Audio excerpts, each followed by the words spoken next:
concrete walls. There's a place for us where we could go, where we could be alone.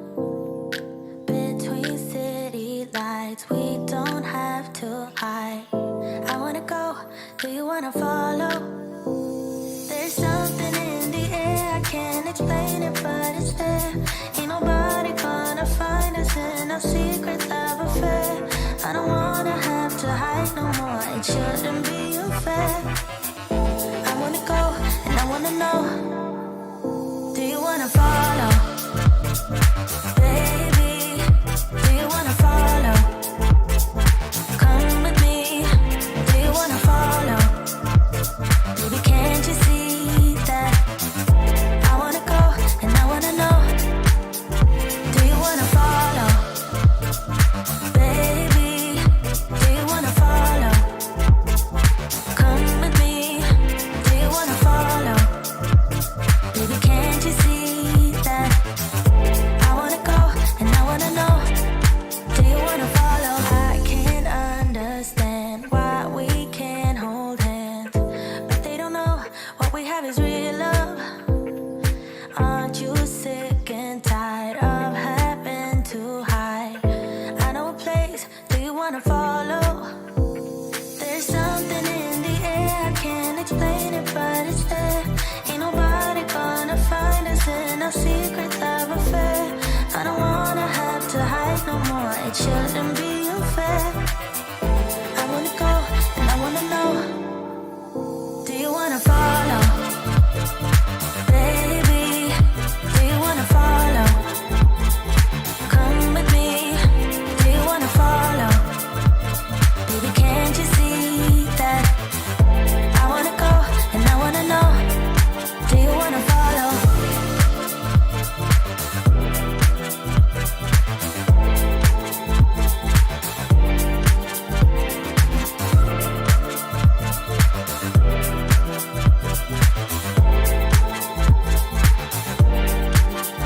Do you wanna follow? Baby, do you wanna follow? Come with me, do you wanna follow? Baby, can't you see that? I wanna go, and I wanna know, do you wanna follow?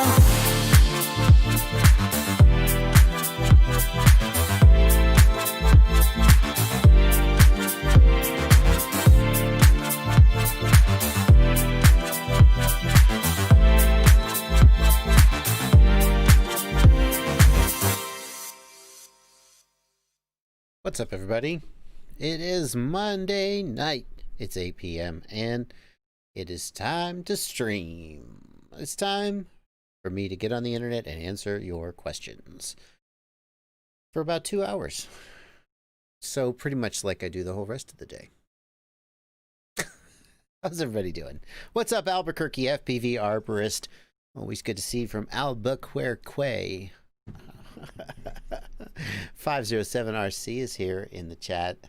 FPV Mundial. JMB Gamer says, I'm about to get some HDOs. Do you have anything I should know? Everybody assumes that I'm all, ooh. Nobody tells me anything. Hardly. Nobody tells me anything. I only learn about things at the last minute. I don't know anything. So the only thing about HDOs is, I mean, if you are about to buy some HDOs, I guess you gotta like ask yourself, is Orca coming out with something good? I mean, Orca's got the FPV Connect, but you sound like you probably already settled on HDOs, so you know, there you go. Get those HDOs, baby. That's one of my favorites. Adam Moore, do we ask you questions from here? Very good question, Adam Moore. Very good question. Must be your first stream. Welcome to the stream, Adam. First of all. What you do, Adam, is yes. Let me, Adam, check it out. Here's my deal. Here's my deal. Look at this. It's my freaking, like the freaking SpaceX control panel. Oh, man. So here are your questions right here, including Adam. There's your question right there, dude. And you can't ask questions there. Yikes. Yikes, they go by so fast, though, and I don't get to them all. So if you want to make sure I get to your question, then hit a $ right over here. Break it out into the super chat. Throw a couple bucks at my face. Or Nick Sebring finally made a live feed. How you doing, Nick? Nick is one of the premier micro tuners. That's what his wife calls it. No, I can't resist that joke. Sorry, Nick. Hit the dollar sign, get a super chat. I will make sure to get to your question. And also, yay, up here in the upper right, these lovely people are my patrons over on my Discord server. Hello, D Reckless from Connecticut. Hello, Laheen. Laheen, $300 laptop. Laheen, if all you want to do is run Betaflight, the $300 laptop will almost run Windows. Maybe you're right. You could be right. Anders Martinson, hello, my friend. Hello, my friend. See, that's how it works, though, Remy Tim. Remy Tim says, Adam Moore, you got called out immediately. Welcome. Yeah, the thing is, what happens is I finish answering the question, I glance down, and I find the next thing that, like, jumps out at me, and then I answer it. And maybe that's your question, and maybe it's not. That's just how it goes. So, that's what we're going to do.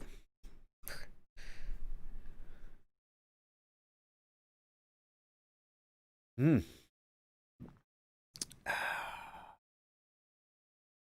I going to do a sub 250 gram stripped GoPro build? Asks JG. JG, I think let's check this out. Beta FPV, GoPro, what are they calling it? The GoPro Lite series. Check this out.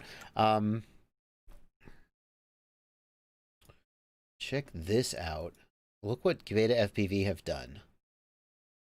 You can strip down a GoPro. Look, oh my God, are you for real? They'll just sell you the camera? Are you for real? Wow, you don't even have to strip the camera yourself. Check this out. This is a GoPro, but it's just the guts of a GoPro with some 3D printed and carbon parts to make it 28 grams. How do you like 29 grams? Okay, how do you like that? That's pretty badass. So for these sub 250 gram 5-inch builds, this is apparently the GoPro to go for. That's really, honestly, so what the main thing I think they've done is they've taken the battery out. And it's got, like, I presume it's got, maybe this plug is for the battery or the power, and they're powering it off a Beck, right? And that's pretty badass. You're saving 100 grams. That's badass. I'm so intrigued by this. I mean, you don't have the screen anymore, so you can't review your footage. I guess that's kind of a big deal. How do you, I guess you have to use the GoPro app to configure it. So that's pretty badass, though. Redbeard the Pilot asks, for $200, what GoPro is on there? Like, it has to be a GoPro. Yeah, that's what I thought. They bought the used GoPro Hero 6. So this is a refurb 6. You can get a refurb GoPro Hero 6 for about $120, $130 retail. And then they're sticking their, you know, $5 worth of carbon and 3D printed gunk on there and charging you for the labor. Not a bad deal, to be honest. I personally have bought some GoPro Hero 6s refurbed. The case itself is $20 if you want to do it yourself. It's pretty badass. I gotta say, Beta FPV, really freaking nice. This is like really, this is a big deal. Like I'm really impressed with Beta FPV, what they've done here. Like, people have been decasing GoPros for a while. I don't want to like imply that. I don't want to imply that Beta FPV was the first to do this. They definitely were not. The Cinewhoop guys have been doing this for a while, but this is a really nice commercial solution. So there you go. Hero 6 is best with real steady, says Remy Tim. That's why they're doing this with the Hero 6. Well, it doesn't hurt that the Hero 6 is also not too expensive. So, yeah. Very, very cool. Let's see. What else did I want to show you guys? There was another thing I wanted to show you guys. I always start my live stream with a little bit of sort of news of the day, and then we kind of get into the question, just to get warmed up. We get into the question. I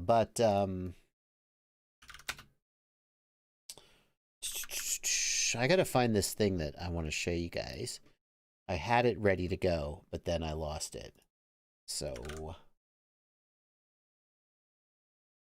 where is, yeah, here it is. Here it is. I found it. Check this out, you guys. This is a product from a company. I've never heard of this company before. BritishDroneIndustries.co.uk. Okay, fine. I don't know who that is. Look what they have come up with. And before you ask, yes, they reached out to me and they are sending me one. It is a module adapter for your DJI goggles, but you can see it is nicely like injection molded and stuff, right? It's not 3D printed. Maybe it's even, could it be metal? Surely not. And it just screws on, so you don't have to do any sort of warranty voiding nonsense. Very cool. Very cool. And my biggest question was, how is the adapter held in? Oh, let's zoom in on this picture here. Oh, shut up. Oh, stop with the breaking the right click. Why did you do that? Just get me this dumbass. Oh, okay, I'm going to zoom in, but the image isn't going to zoom in either. There we go. I asked them, how's the module held in? And they were like, no, look, they got the same clips like a real Fat Shark goggle, so it's going to hold the module in. That's very, very cool. I'm looking for it. How much is it? How much is it? It's 40. It's kind of a lot of money. It's kind of a lot of money for a piece of injection molded plastic, but I guess injection molds are not cheap. Is it injection molded? I mean, I guess it is. I guess injection molds aren't cheap, so fine. $45 is that adapter is, I mean, it's a good solution. I think a lot of people would be hesitant to pay $45. You've already spent $800 on DJI. What do you care? Verserk says 3D print it, easy. You say that, but getting like really good dimensions and stuff, it could be tricky. So, Nick Boss, thanks for $2 in the super chat. I would not normally go to super chats this early, but Nick Boss, thanks for please give tips on flying acro or like a practice. Nick Boss, check out my 3 packs a day series that I've been doing. It's a whole playlist. I'm up to like 22 videos maybe now. I think at least 20. 3 packs a day is me practicing, and you can watch me practice and maybe take some tips from how I practice. Thank you, Nick Boss, for a $2 super chat. But I saw this one come in, and I had to get it as quickly as possible. Michael Motameni Azar. I hope I pronounced your name right, because you gave me $50 in the super chat. That's one of the biggest. I think the biggest super chat I ever got was like $200. But this is probably like the 3rd biggest. Okay, fine.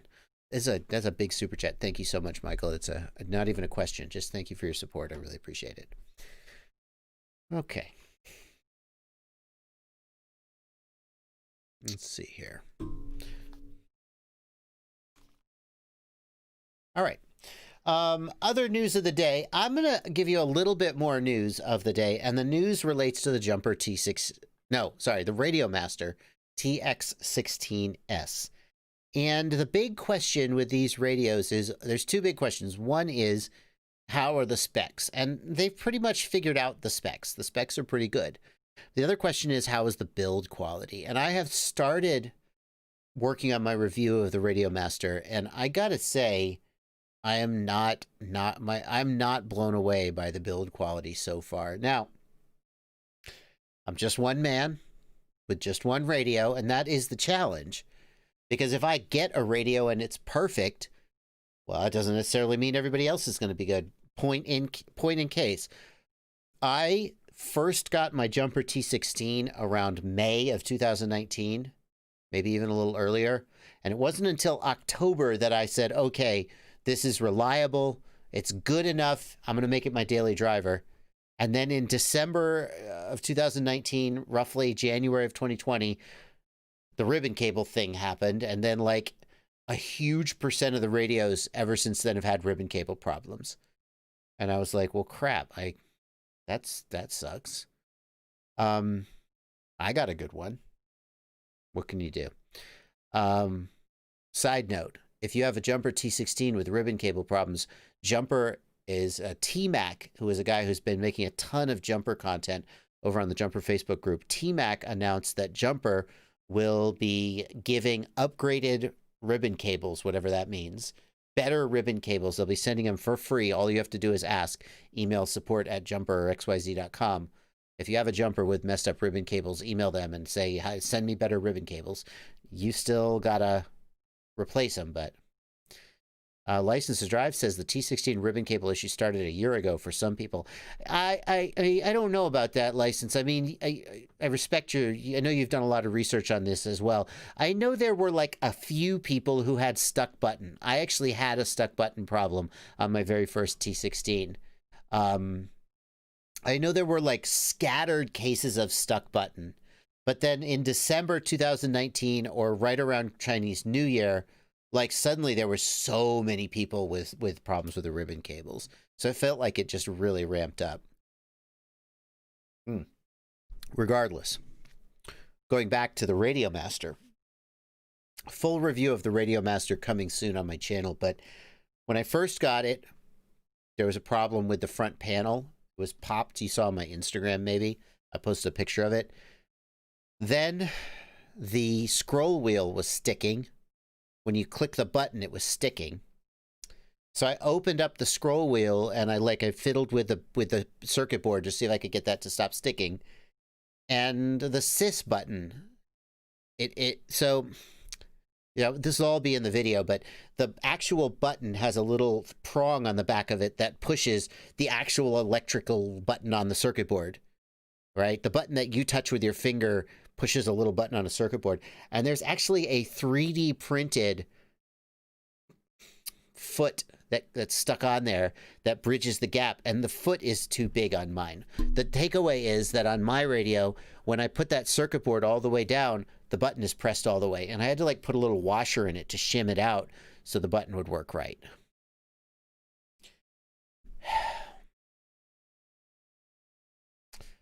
And that's a shame. That's a shame, because obviously, I mean, as EP points out in the chat, they engraved mine. They specifically like laser engraved my name on it to send it to me. So like you hope that they would have given it a really good once over. And yeah, I had another report from someone who I will not name in case he chooses to remain anonymous, who said he got his and the side scroll wheel didn't work.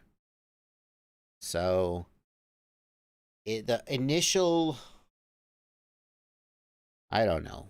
Like, are there like 200 of them that are fine and there's like 2 that are bad?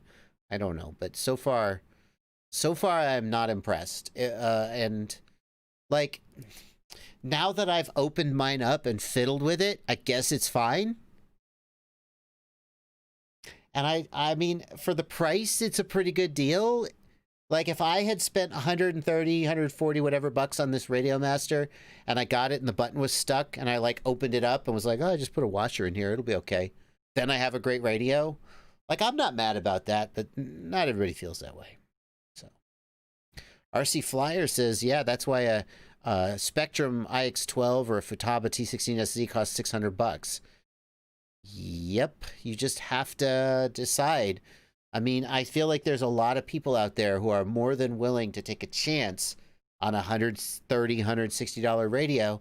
And if you have to, like, screw with it a little bit, you'll be happy.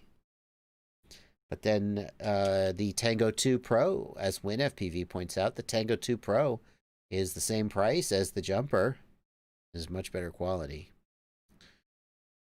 NA says, dang, I literally just bought the Jumper T16. What have I gotten myself into? NA, if you get a stuck button or you get 2 buttons that move, like both switches move at the same time, it's the ribbon cable problem. So anyway. Looking forward to getting my T18. The T18 is in the mail to me. And we'll give it a look too, and we'll check it out, and you'll see the full. Nick Sebring says, I'm happy with my QX7. Yeah, the QX7 is a great radio. It's unfortunate the things that FreeSky has done to, number one, just, I can't tell you how often somebody says, I have a FreeSky radio and a FreeSky receiver, and they don't bind. And I'm like, oh boy, let's get into the flow chart. What region do you have? What firmware version do you have? Access or not access? 2.1 or not 2.1? Ugh. So they make good hardware. I do admit that.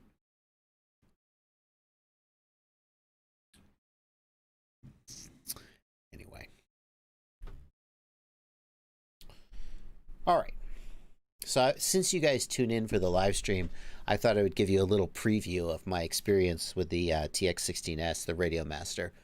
As a little, you know, I don't know. Anyway, let's do the Q&A. Let's do the Q&A. We've got a bunch of questions coming in. Dan the Q-Man in the Discord says, I asked Newbie Drone about the ribbon cables. They don't know anything about the upgraded ribbon cables. They're looking into it now.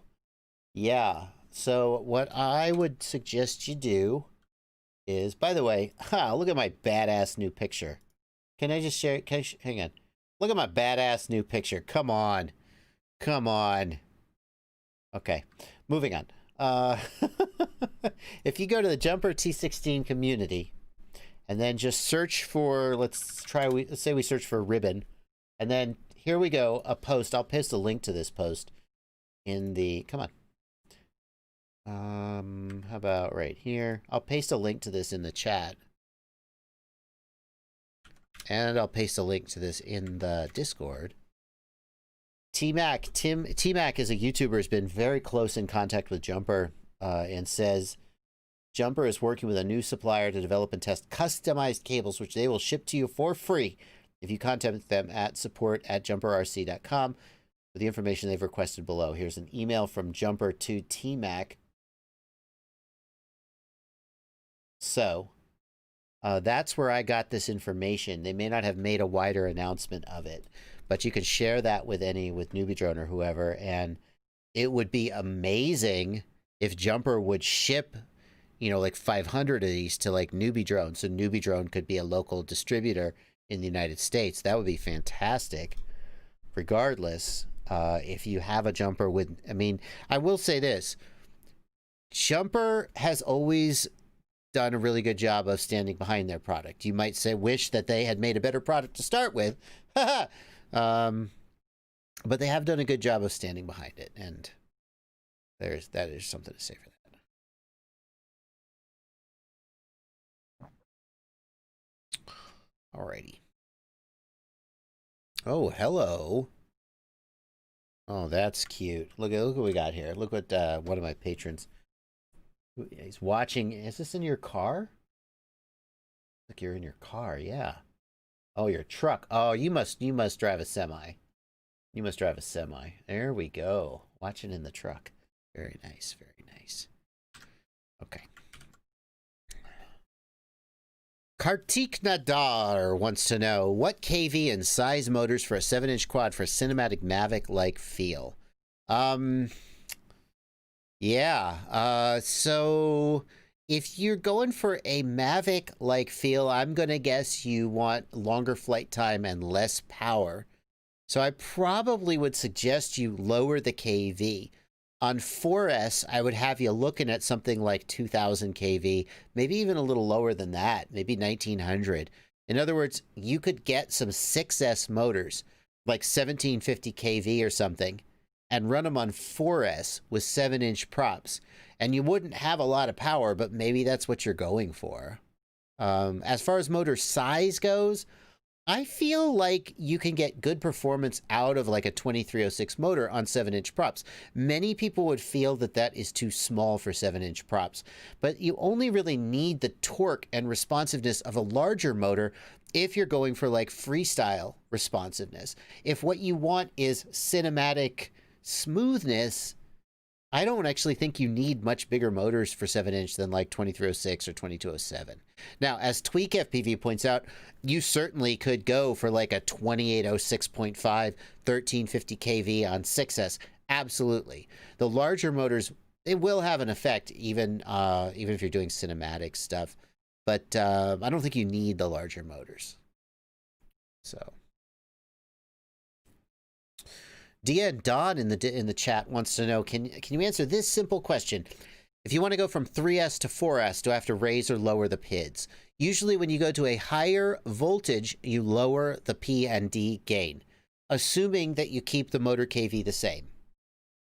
If you raise the voltage, but you lower the motor KV so that the RPM at the prop is the same, then the PIDs stay roughly the same.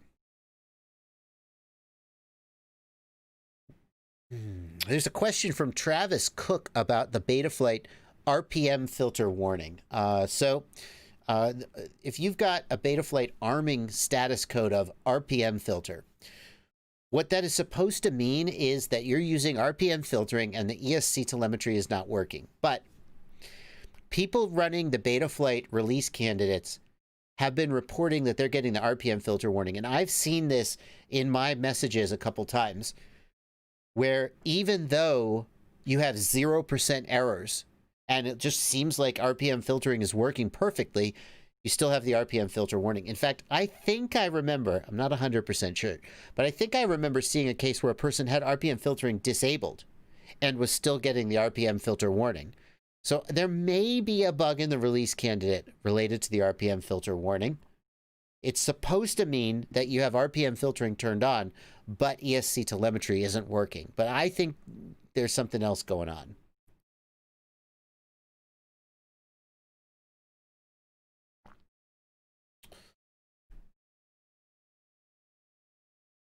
Okay. KD2RDH Larry wants to know, what's your opinion of the jumper receivers compared to FrSky? Better, worse, no difference? I think it's too soon for me to weigh in. Jumper has made these receivers. I use the Jumper R1 receiver on my iNav, my Tyro 119 build. They're good. I mean, the features, I love the features. It doesn't have the S-Bus in redundancy, which almost nobody uses anyway, but it does have analog RSSI out, which is really nice. You can also buy a Jumper receiver with F-port firmware on it already. Oh my God, what a concept. For the longest time, FrSky has supported F-port protocol, but if you want to use it, you have to flash your own receiver. Okay, it's not the end of the world, but if you're going to support it, why don't you sell a receiver with F-port firmware already on it? Because I don't know, they don't want to, but Jumper is doing that, and that's pretty cool. As far as hardware goes, range goes, build quality, can't really speak to it. RC Flyer says, have you flown your Apex? I have not flown the Apex yet, RC Flyer. I will be doing that this week. Larry, KD2RDH Larry, you have not been banned. I just answered your question, Larry. I just answered your question. You haven't been banned. So that's going to be a no, my friend. Would you like to be? I can ban you if you want. Oh, man. Do you think the EV800D is a good goggle for beginners? What else is good for around 150 bucks? Joshua McBride wants to know. Joshua McBride, I think today, let me know in the guys in the chat, can you tell me, should I change my shopping list? Should I change the EV800D over to the DM? Because to tell you the truth, I don't fly with box goggles at all. And I put the EV800D on my shopping list as a great $100 beginner goggle because I just saw so many people using the EV800 and saying they had good results with it. And I'm like, hey, I can take a hint. And now the 800 DM is out and it's about the same price. So should I switch to the DM or should I stick with the original EV800? I only ask you that quick because my theory is I will stick with the original. I'm not going to go chasing rabbits, you know. I'm just going to stick with what I know is good. But somebody emailed me and they were like, hey, you should really switch to the DM. And I was like, oh, should I? Okay. Anyway.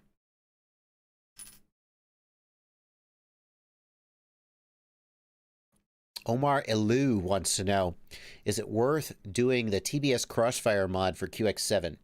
Omar, if I had a QX7 doing Crossfire, I definitely would do that mod because I like telemetry, and without that mod, you can't do telemetry.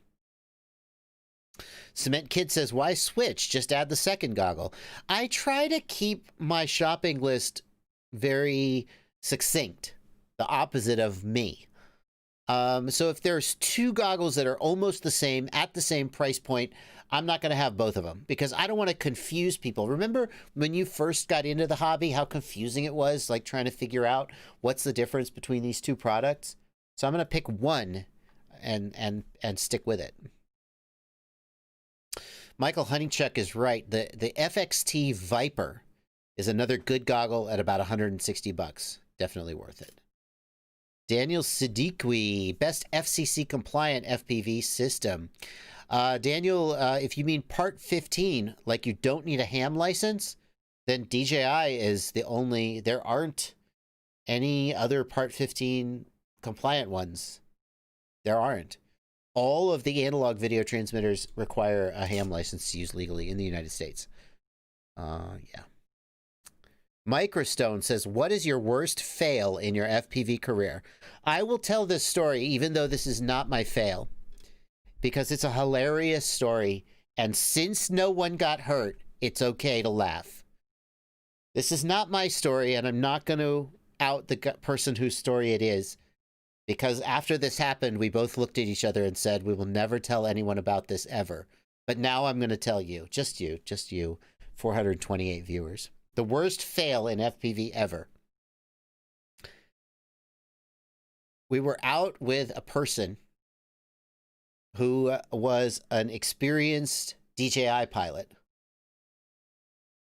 And we said, you want to try flying one of our FPV racing drones? He said, sure.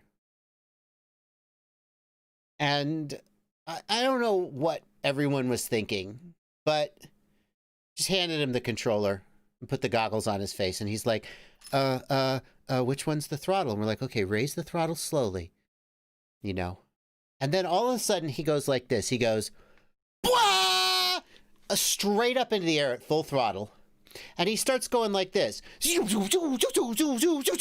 we're like, oh, he was screwing with us. He knows how to fly.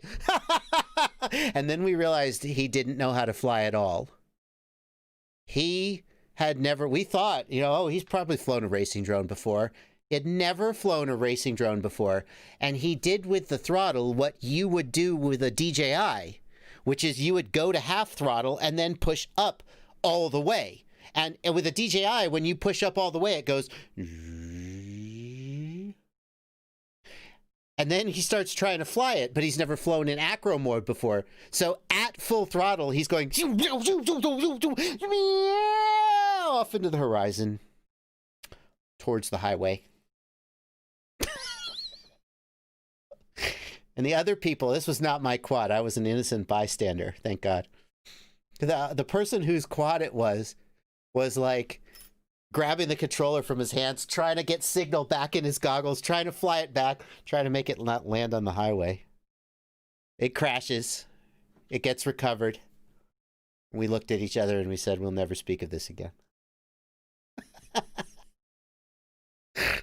don't know why no one thought to say, it wasn't Ken Heron. I don't know why no one thought to say, it's no one whose name you would know. Just assumed that if he, I don't know. It was a F up. It was a big F up, because if he had pitched back and pegged the throttle, it could have just flown it right into somebody's face. You just assume people are going to go slowly. Well, Remy Tim, you know, you asked what the biggest F up. Someone asked, what's the biggest F up in all your, and that's it. It's not even my F up, and I'm not going to say whose it was, but it was pretty freaking funny. The quad was fine. Nothing bad ever happened. The takeaway is a DJI pilot. We thought, oh, he's going to raise the throttle slowly. Or maybe he's flown before. There was that moment, though, because you know the joke. You guys know the joke, right? You go, oh, hang on. I'm going to take off. Yeah, get ready, everybody. And you're like, yeah, I got this. You know, it's just a joke. And we thought he was punking us. He was not punking us. He was not punking us at all. He did not know at all. He did remarkably well, considering. Like, he did an okay job of kind of keeping it over our head. Anyway. There you go. It was pretty funny in retrospect.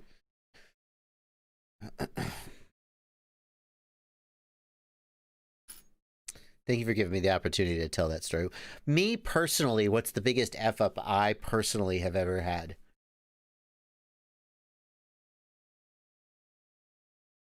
I'm not sure.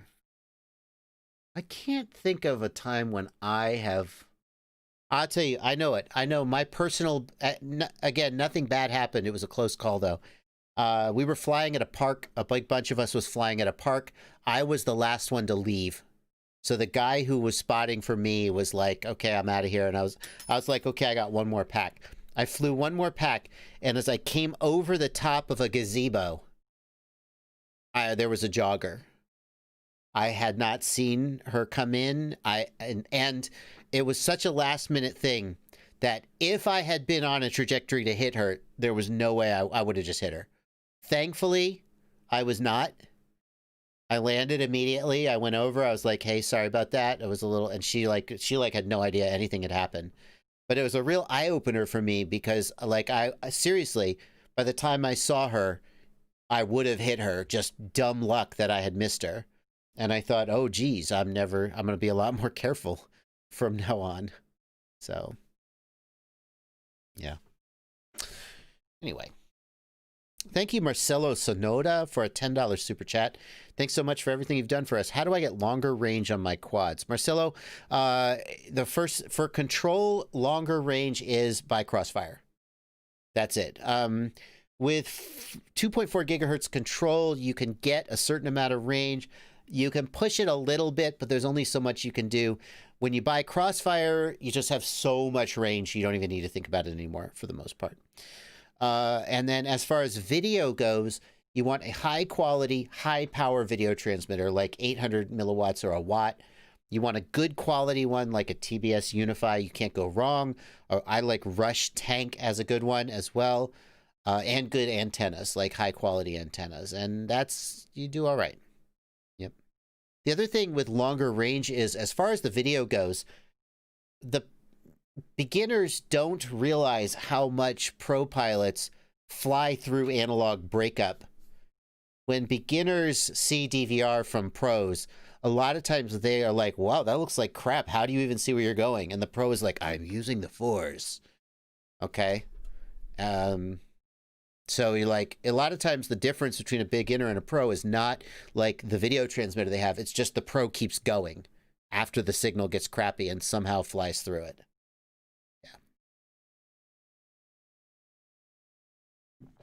When will Crossfire ever be available? Asks Jamie McGuire.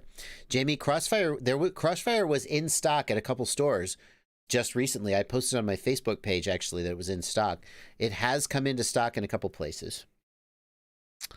Eric Allen says Ready Made RC has 4 more Crossfire Lite TX. I ordered mine today. There you go. They're in stock. They're trickling in. AKK video transmitters, Kevin Cornell. AKK, I think you can do better today. AKK are okay. They're a little inconsistent. In my opinion, and I hesitate here because, like, it's not like I bought 1,000 and I tested them all on an expensive RF analyzer, but my gut opinion is that Rush Tank VTXs are a little more consistent than AKK. Seismic wants to know when the next version of the DJI Goggle is going to come out. No one knows, Seismic, but DJI typically has about an 18-month to 2-year development cycle for their products.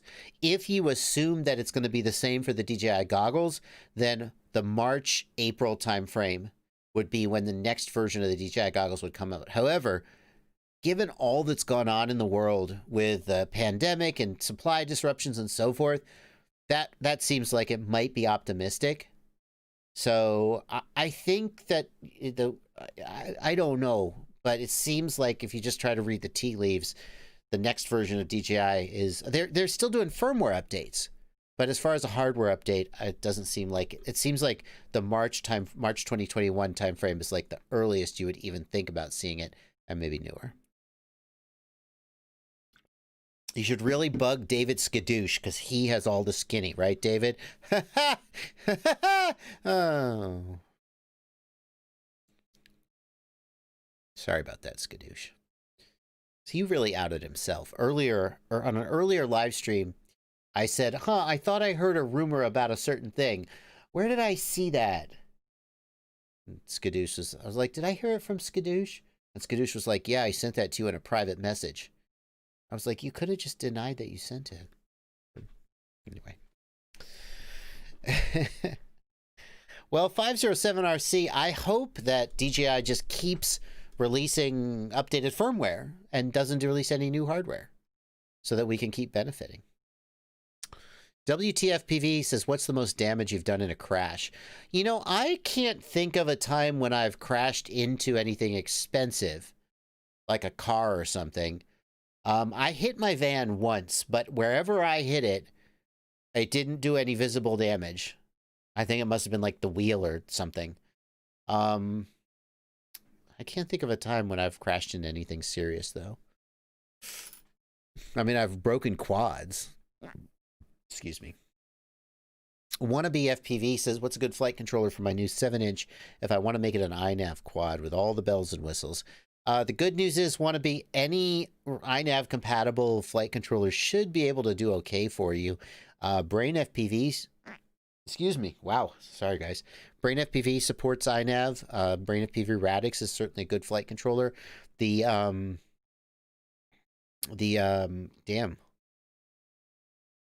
I'm blanking. Sorry. Maytech. The Maytech flight controllers seem pretty well focused and have some of the stuff you need. And I like the Kakute ones. They have a lot of inputs and outputs. The number one thing you want to look for is a barometer on the board. If it doesn't have a barometer, you're going to have a hard time getting the most out of iNav. You want a barometer on the board, and you want an I2C interface. That is the SDA and SCL pads. Those two things, you're going to be all right. Espander, thank you for £2. Broken arm switch in the field. What do you do? Easy peasy, man. Like, why you just go into the mixer on your controller and you switch it to a different switch, right? I mean, I've literally done this. I've done this before. You just move it to a different switch, and then you gotta like retrain your brain. But yeah, no big deal. There's a bunch of switches on your controller you're not using, so just flip it to a different switch, and you're good to go. Yep.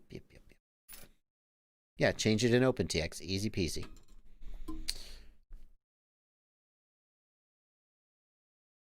Let's see here.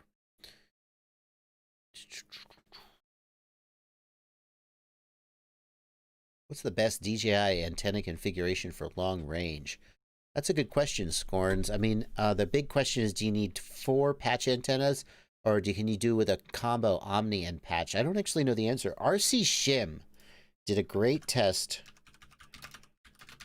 I'm gonna throw to someone.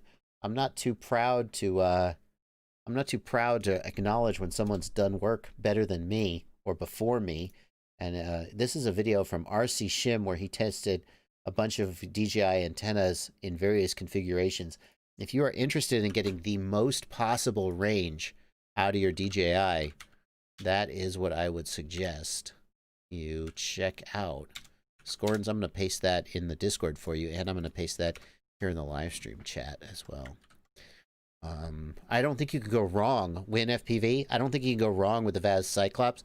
Vaz is usually a safe bet. Vaz is usually a safe bet. 507RC says there's a 4-mile limit on the DJI gear. If you go past that, it fails no matter how good the antennas are. How is it possible that they know, 507, that you're at 4 miles? Because they don't have GPS or anything. What is it about the latency? How do they do it? Tell me more, 507. I would like to know.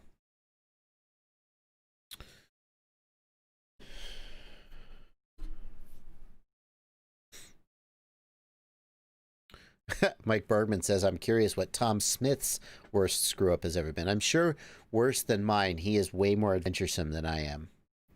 Yeah, 507, that's what I'm wondering. Is it based on the latency? I remember from my days in computer networking that you could, I mean, based on the speed of light, once you get out past a certain distance, there's a certain amount of latency. And if the protocol is not built to handle the latency, then even if you have good signal strength, you can still fail-safe. So what 507RC is telling, oh, he says he'll get me a link. Fantastic. What 507 is telling us is that 4 miles or 4 kilometers, because somebody did a 5-kilometer shot recently with DJI. I don't remember who it was. They did a 5-kilometer shot. Lucario says curvature of the Earth. Curvature of the Earth doesn't come into a play till about like 12 miles. It depends on how high you are. Curvature of the Earth, yeah. Let's see, 4 miles. Let's take a look at this. Let's see. 6.5 kilometer distance limit. This is the DJI forum. Let's see what we got. DJI FPV, mysterious signal loss at 4 miles. Should we watch the video? Because I'm terrified that he goes down in the water. Let's watch the video. Oh my gosh. Please tell me you had returned to home. Please tell me you had returned to home. There's no sound.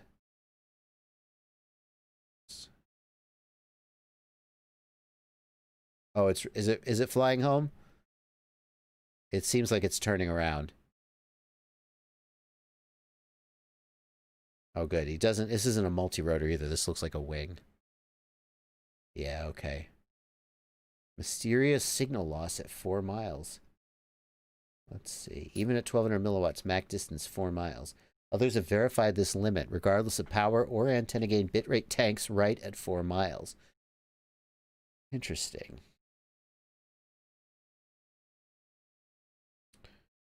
Interesting. This is interesting. This is the first I've heard of this. I'm so glad you shared this. 6.5 kilometers. So this is actually, what this tells us is that, like, one of the things that analog is still better at is long range. And I've often thought, well, if you just put a big honking antenna on a DJI, could you go long range? And I guess the answer is no. There's some inbuilt aspect of the protocol. And let's be clear, DJI FPV does not have a GPS receiver in it. It does not. When people have opened it up and looked, it's just not there. So they don't know your distance to home. It has to be something based on the latency or something. And they're timing out. Yeah, Commando FPV suggests that it may be retransmission timeout from latency. That could be that, like, it just times out. We know that it's a reliable protocol, but sorry, that's my old networking background. In networking, a reliable protocol is one that has acknowledgments and retransmissions. It's not in the colloquial sense. It's a technical term. So we know that the DJI protocol has acknowledgments and retransmissions. And if the latency of the link gets past a certain point, it may time out and think that it needs to retransmit. Now, presumably, that would be something they could change in firmware very, very easily. They may not want you flying that far on this system, though. Trigatup, 6.5 kilometers is not long range. Trigatup, the people who do capital L long, capital R range, they're just getting started at 6 kilometers. They'll go out 10, 15, 20, 30 or more kilometers. The longest ones I personally am aware of are in the 40 to 50 kilometer range. And I'm sure people have gone further. So, yeah.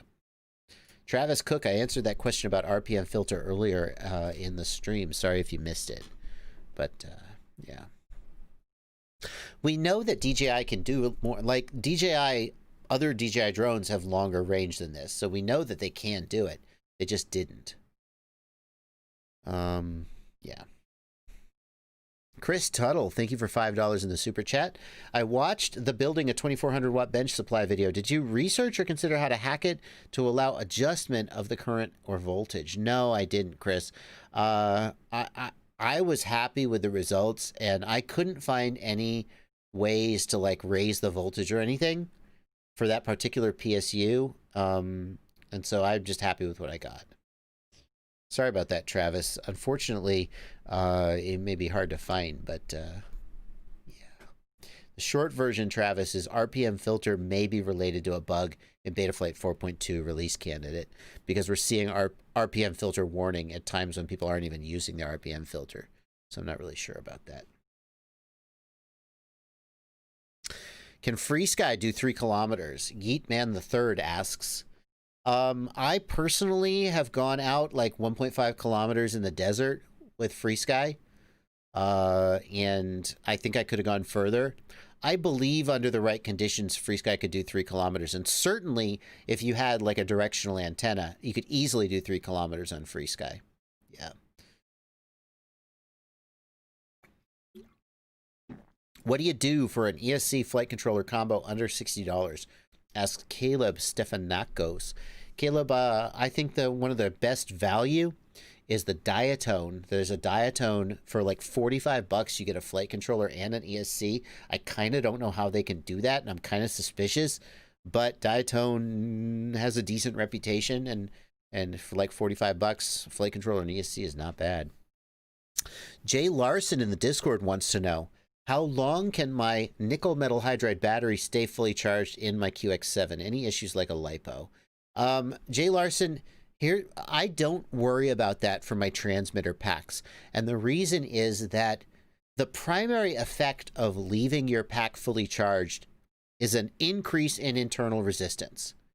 But if your discharge rate is very slow, the increase in internal resistance doesn't make that big a deal. You see what I mean? So since you're only discharging at a few hundred milliamps, well, like if you're doing crossfire at 2 watts and you're running that off your internal battery, then your discharge rate is a little higher. But in general, the discharge rate for a transmitter pack is so low that if the battery is not perfectly healthy, you don't even notice. Like there's no sag anyway. So I don't sweat it with transmitter packs. I just leave them. I can't be bothered to like put my transmitter pack at storage. It's just not worth the trouble. I just don't think about it. Just charge it up. When it gets low, I charge it up again. I don't think about it any more than that.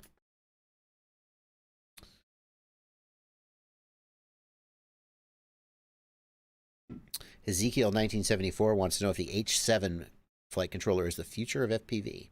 I certainly do know some people working on H7 boards. I mean, people are still flying F3s, so I think we're a little ways away from saying the H7 is like, oh, the future, but it's coming. Farford Nugan wants to know why the DJI system drops off instantly at 4.2 miles. I'm having a crazy flashback. It seems like we just talked about that. Like, am I in? Yeah. Okay.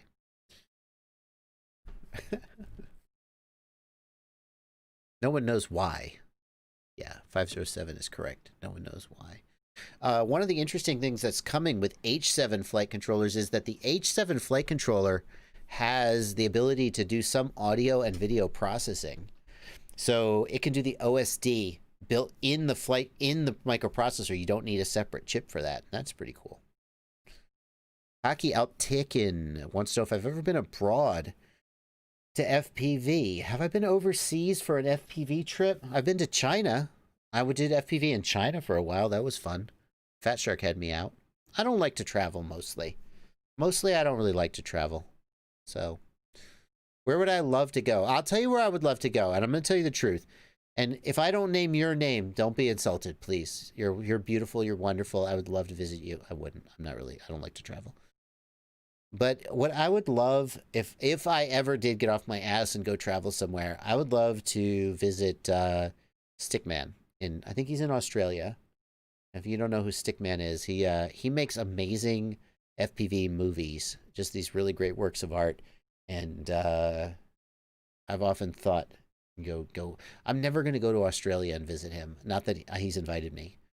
But of all the FPV, maybe it's because he's kind of reclusive that I'm intrigued, and his films are so cool.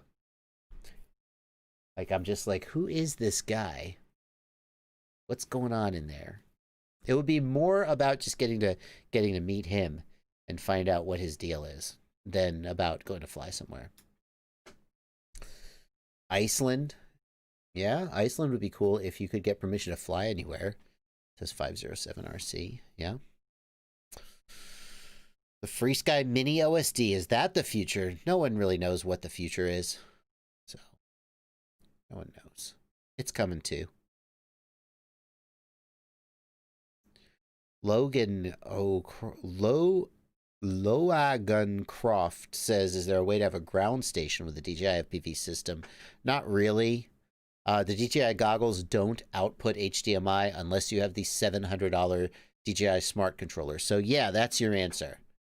You get a set of goggles and a $700 smart controller. So for like $1,300, $1,400, you can have a ground station. It is possible. It's not. I don't recommend it. Switzerland RC Flyer. I will say this. Yeah. So Tony Cake the owner of Immersion RC. He lives in Switzerland, and he posts these pictures sometimes, and Switzerland just looks so beautiful. Like, just like fairy tale beautiful with these crazy mountains. I've often thought Switzerland would be pretty cool to go to, too. I'm never going to do it, though. I don't want to leave home. Squishy7 asks, how could you go to Australia and snub UAV futures like that?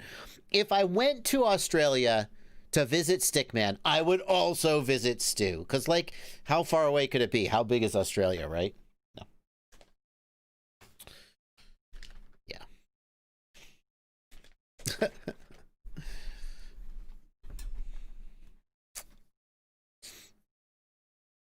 Thank you, John Larson, for $2. Liam Klimenchenko wants to know the T18 versus the TX16S. What should I get?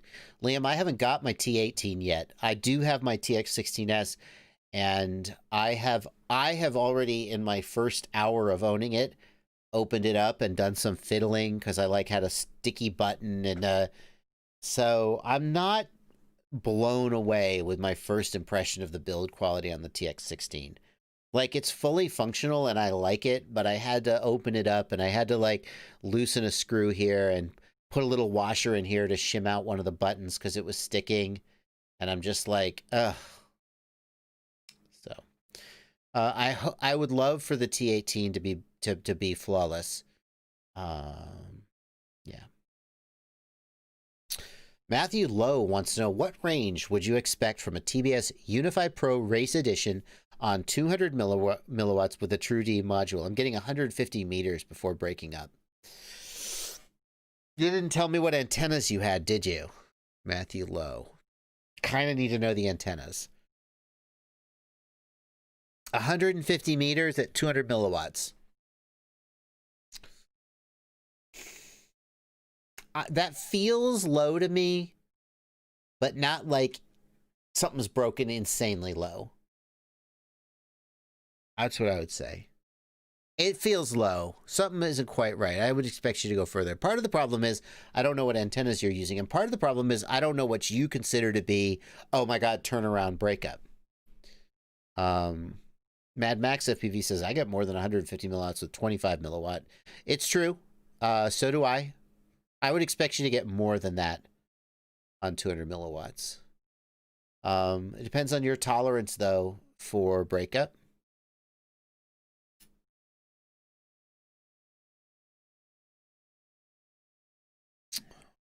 People have strong feelings about 150 millimeters. 150 meters of open space, or what? Bradley Dreyfinger asks, should you upgrade the antennas on the DJI system, Lumineer Axie or True RC? I've heard it makes no difference with digital. That's not true. Good antennas can make or break a system, whether it's digital or analog. That's the Axie. I know people personally who use the True RC stubby and vouch for them. I haven't used the Axie. So perhaps I would lean to, and the stubby are a little bit lower profile.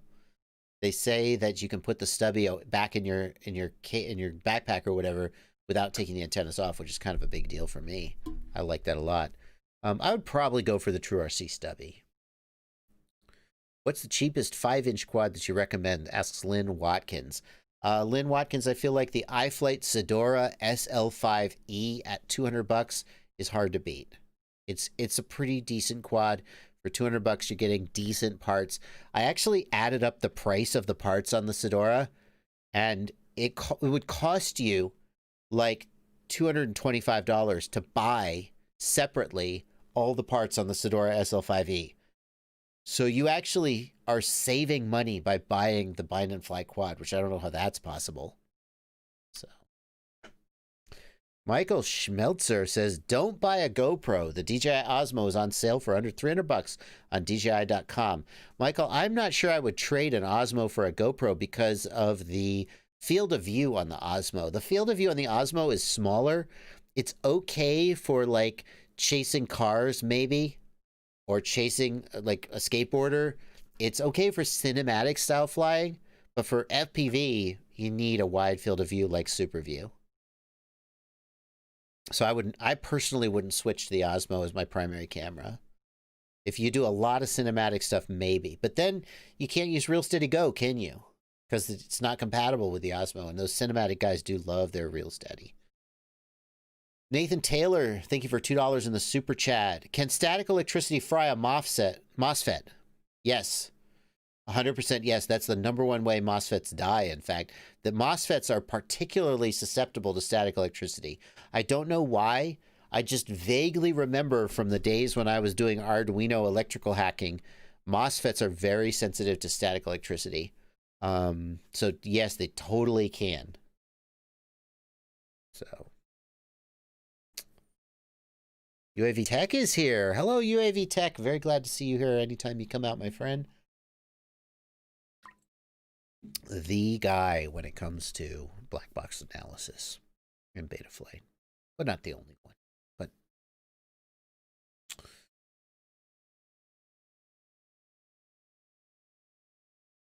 let's see. WTFPV asks, any updates about your flight controller? Did you ever hear about the high side switching issue? I do have an update about my flight controller. FedEx delivered today a few of these. Oh. Yep, actually 5 of these. I guess the rest of them must have gone directly to Race Day Quads. Here they are. I just got done putting one of them in a quad. I've been flying a hand soldered prototype, but I just got one of these and put it in a quad, and I'll be testing it. So I'm looking forward to that. As far as the high side switching, I'll catch you guys up on it. We were doing low side switching. So I had the crazy idea that to do a VTX pit switch where you could switch the video transmitter on and off. Normally you switch the high side, the 9 volt, the 12 volt, the VBAT. But I thought if you switch the ground circuit on or off, then you don't need 3 separate switches for the supply voltages. And I proposed this, and iFlight said, okay, yeah, let's give it a go. And then a whole bunch of people on my live stream said, that is a terrible idea. Don't do that. You'll fry things. So what happens is when you disconnect the ground from a video transmitter, but you leave the supply voltage plugged in, then you can get stray voltages. Like there'll be, 13 volts on the smart audio pin. And that can, they say, that can fry the microprocessor. Now, here's an interesting thing.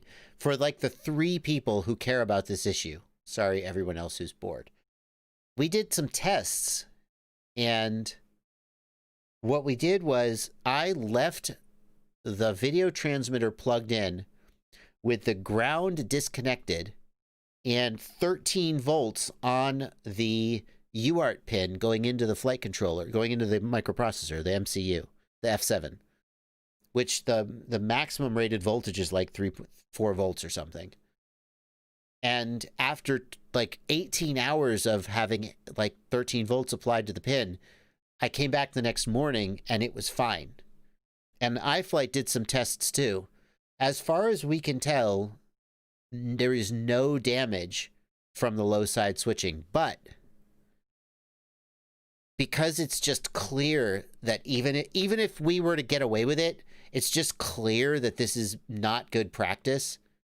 And iFlight was like, yeah, we've never really done that before either, but we figured what the hell. I was like, nah, we're not going to do it. So we have actually disabled because the design of the board was finished. It was too late to switch to high side switching. So we just disabled the pit switch, and the board will not be coming with a pit switch. WTFPV and others who cautioned me that low side switching was a terrible idea, thank you for that input. Your input has been heard, and the feature's been disabled. So it seemed fine, but we weren't willing to take a chance and just violate all the norms of electrical circuit design. So Gabe asks, didn't you say you might do a rebate for your flight controller for your patrons? Where in the Discord would you announce that if that will happen? Gabe, what I said was the first round of flight controllers will be a test round for people to test before we do a larger run, and probably we'll give first dibs to patrons. That'll be announced on Patreon probably and in the Discord. But now Cool Hands 21 says, how do I turn on the low side switching? Yeah, there's a secret resource remap that you could do, which would turn on the low side switching. Maybe I'll tell you what it is, but for the most part, we'd rather people didn't do that in case it fried something. Yeah, Squishy, the problem is if you turn on the low side switching, then you have to take the responsibility for potentially frying something. And the thing is, we tested a whole bunch of video transmitters. We couldn't get anything to fry, even though it seemed like the voltage was outside the but we couldn't guarantee that you wouldn't fry. I was like, look, if we release this product and then suddenly everybody using one video transmitter starts frying things, it's gonna be a nightmare. We were like, forget it. We're gonna disable the feature. You could re-enable it yourself if you knew the secret pin remap that you need to remap to turn it back on. You could, but I haven't made that information public, and I may not. We'll see. We will see. Would a fried MOSFET result in the board being permanently shorted? Yeah, absolutely. Lucario, what happens if the MOSFET fails? It can fail short. And basically, it's just like you just have continuity, for sure. Benny Fernandez wants to know, does adding capacitors remove stuttering completely for DJI? Benny, I don't think the DJI system particularly needs additional capacitance. Cody R says, was the VTX even turning off completely? Yes, absolutely, Cody. When we disconnected ground, the VTX turned off completely. The downside is that positive voltage potential, when you disconnect ground, tries to come out other places. And the primary place it comes out two places. It came out on the video wire, and it came out on the UART, the smart audio wire. So it was like 22 volts on a 6S battery coming out the video wire, which actually may not be that unusual. The video signal actually is a higher, it has a nominal voltage that's higher. But the one that really concerned me was applying 13 volts to the UART pin on the F7 when the nominal max voltage is like, and it was only like, we measured the current, because if you've got 20 volts, but then you've got a high impedance, then the current, there's no current flow and nothing happens. And the current was, microamps.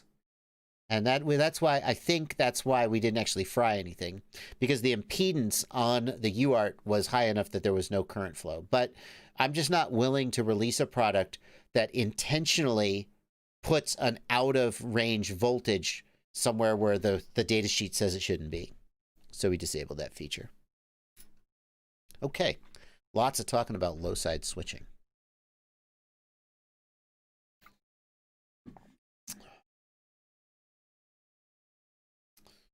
Piranha 32 says, if you put higher voltage on the input pin, it is synced to the VCC through clamping diodes. If the current flowing is low, nothing should happen. That was the case. But in general, it may accelerate the failure of the components. It is something that will be evident after 10 to 20 hours of testing. Yeah, we tested for, I tested personally for about 18 hours. Other people tested for longer. But I just am not willing to, like I said, the bottom line is that if they fail, and I'm not going to put myself in a situation where someone could say, look, you dummy, the data sheet says 4 volts maximum, and you released a product that when used as intended puts 13 volts on a 4 volt pin. I'm just not going to put myself in a situation where I'll be like, yeah, but we tested it and it didn't do anything. And they're going to be like, what do you think the data sheet is for, you idiot? Oh. Like, I know better than STM. No way. No way. Anyway, probably at some point, I mean, I want the VTX pit switch function, so probably at some point we'll release one with high side switching. I don't know. We'll have to see. But it wasn't worth taking another 2 months to go back and redesign the whole thing and test it again. Space Truckin' FPV says, thanks for the super in-depth instructions for the Tyro 119. I get mine tomorrow and I can't wait to get it put together. Thank you. I hope you have fun in getting it in the air. Benny Fernandez says, Ferrari made a video stating that capacitors remove the stuttering for DJI, apparently. Well, maybe that's true, Benny. I haven't really experienced any stuttering on my DJI, but there you go. Ferrari is, I mean, he doesn't fool around, so if he says it, it's probably true. Hubbub FPV is late to the Bardwell party. Hubbub FPV. Hubbub, you need a little more. It looks a little weak, Hubbub, I gotta say. I shouldn't be able to see through that, my friend. A little more tea, a little more lemonade in there. But yeah, that's a JB Arnold Palmer. Jackson Pfeffer, thank you for $5 in the super chat. How can I use your 6S parallel charge board for 2S? Jackson Pfeffer, the official answer is that is not supported. Now that I have fulfilled my legal obligation, what you can do, Jackson, is in the let me look up a balance plug. Balance plug. No, I really want to balance. I really want to. How about a parallel charge board? Hang on. Jackson, here's what other people have done. I'm not recommending you do this. I'm just saying other people have done it. And it does work. Okay. Hang on. Okay. So, you see this little tab right here? Let me see if I can zoom in even more. This little tab right here. This is what prevents you from plugging a 2S into this 6S plug or this 4S plug. Some people will cut this tab off. Just get some diagonal cutters, get in there and cut it off. And then you can plug a 2S, a 4S, a 6S in. But you got to be really careful that you plug it in all the way to the left or all the way to the right. Whichever, see which is the right one. If you plug it in the wrong way, you'll blow it up. You'll blow it up. Well, the polyfuses will protect you some, but you'll blow it up. So what some people do is they buy the 6S board, they cut these tabs off, and then they just plug in whatever they need to plug in. But you got to plug it in right, and you can't mix the voltage. Yeah, Mr. Shady says, don't cut it off, just jam the plugs in. That is a thing. That is a thing that can be done. And it will work. But never mix voltages and never plug them in wrong. That's the key.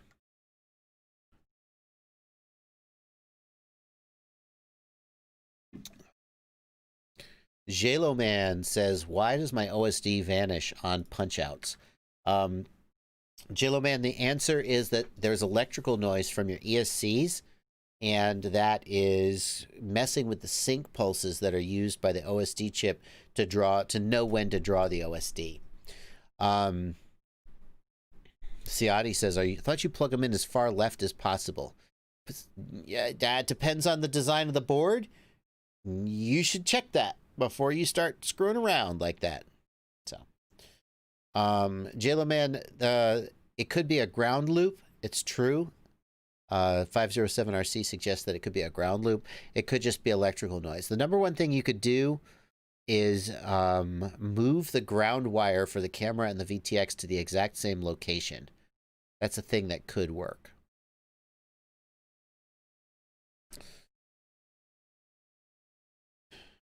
Calabrese 221 asks, are you saying that my Maytech F722 SE that has a VTX pit switch can burn out my flight controller? No, Calabrese. Thank you for asking so I can make this clear. Other flight controllers that have a built-in pit switch, they have high side switching, which is the right way to do it. And they are safe. The problem with high side switching is how do you know if they're powering their VTX from 9 volts, VBAT, or 5 volts? In order to do high side switching, you would need 3 separate switches, which takes up space on the board. My clever idea that turned out to be a bad idea was to switch the ground connection, which is low side switching. And that means that whether you're powering it from 5 volts, 9 volts, or VBAT, when you switch the ground and disconnect it, it powers down. Low side switching has the advantage that no matter what your supply voltage is, you only need 1 switch to power it down. But the downside is that it can potentially fry your flight controller. That's why we're not going to do it. And that's why no one else has done it. So other flight controllers are totally safe because they designed it correctly. And mine is safe because I designed it correctly. I just won't have that feature. Space Truckin', thank you for $20. Space Truckin', thank you. Thanks for being a great educator. Hubbub FPV, thanks for $5. Hubbub says, beard looking good, Bardwell. Keep it. Aw, thank you. Nathan A, thank you for $10 in the super chat. Thanks for all you do on the channel. Definitely helped me out a lot. Keep doing what you do. I got to go feed my Rocket League addiction. Nathan A, I don't know why, but YouTube has been feeding me Rocket League content. And one of my favorite videos that I just watched recently was that I wish we could do this in FPV because it was so funny. A Rocket League streamer pranked another Rocket League streamer by anonymizing one of his playbacks and getting him to critique his own play. So he's watching an anonymized playback of his own game, going, here's what I would have done. It's him. It was pretty funny. I wish you could do that with FPV and have someone look at their own racing, but anonymize the DVR so that it doesn't, yeah. I don't know. Can't. Travis Simon says, do antenna tests scale up as output power increases? In other words, if I test an antenna at 25 milliwatts, will I get the same performance at 700 milliwatts? Yeah, Travis, in general, an antenna will have a certain amount of power capacity, but in general, I don't think we're anywhere near the capacity of the antenna. And in general, I don't think that like the tuning of the antenna changes or the efficiency of the antenna changes as the power goes up. If a true RF engineer like Alex Grieve comes into the room and says I'm wrong, then I will defer. But I don't think that it makes much difference. The antenna pattern, for example, the gain pattern, it's going to be the same at 25 milliwatts as it is at 700 milliwatts. It's just going to get bigger or smaller.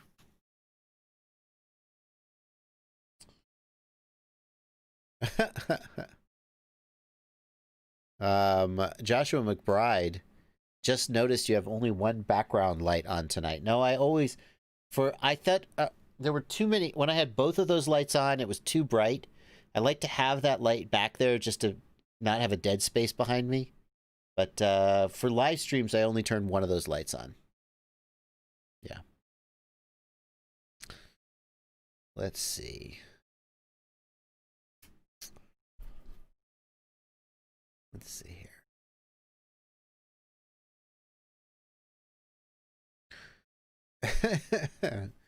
T. Simon, it's 11 in the morning. T. Simon having some coffee. Ooh, that looks good. Oh yeah. I love any drink in a mason jar. That's a beautiful drink. Was that mint, lime, and strawberry? That's a good looking drink. It looks like it's raining too. Wet street. Oh yeah. That's a good picture. I could get into that.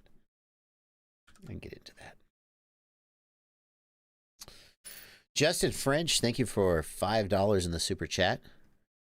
Rapid fire goes into low power mode, switches to 1 antenna. Justin French, that means that you need to do the inductor mod on your goggles, but you're using Fat Shark Attitude V4s, and as far as I know, Attitudes have never needed the inductor mod. They should not need it. So I would reach out to Immersion RC about this. That may be, I don't think the Attitudes should need a mod, so I think you may have a defective module. I would reach out to Fat Shark support or Immersion RC support.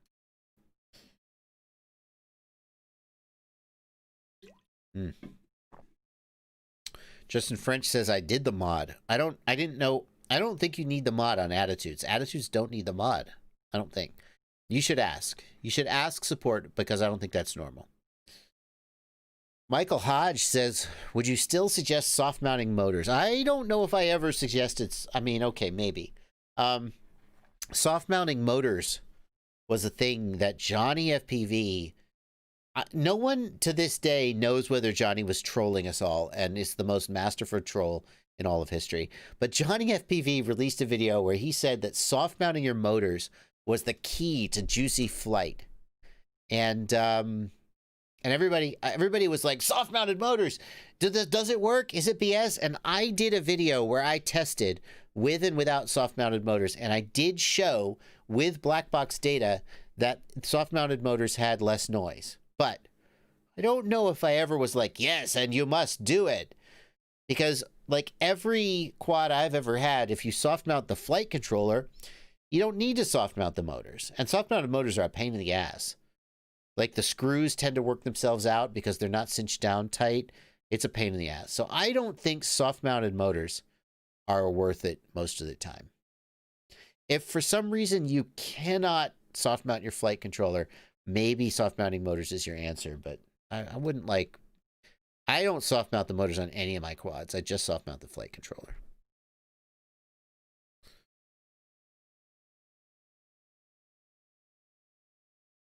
We know the Attitude V5 doesn't need a mod for rapid fire, Vizzy. I don't think any of the Attitudes did. Something about the design of the Attitudes, they didn't have that inductor.